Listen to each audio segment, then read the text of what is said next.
Hi everyone, welcome back to ভোজন বিলাস। তো আজকে আমি করেছিলাম চিংড়ি মাছের মালাইকারি। চিংড়ি মাছ ভালো করে ধুয়ে ভালো করে পরিষ্কার করে নিয়ে আমি নুন হলুদ মাখিয়ে রেখে দিয়েছিলাম 10 মিনিট। তারপরে কড়াইতে রিফাইন তেল দিয়ে আমি মাছগুলো ভালো করে ভেজে নেব। তো এখানে মশলা নিয়েছি পেঁয়াজ, রসুন, আদা, টমেটো, কাঁচা লঙ্কা। তারপর কড়াইতে দিয়ে দিয়েছি কালো জিরে আর গোটা জিরে।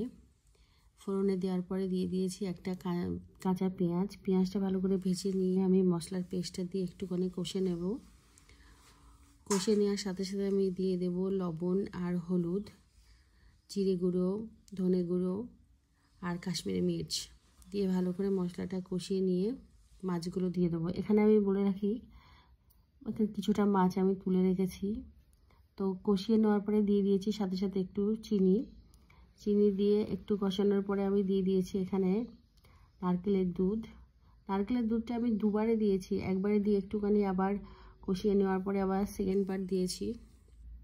দিয়ে দেওয়ার পরে আবার 2 হাতা জল দিয়ে আমি ঢেকে দিয়েছিলাম।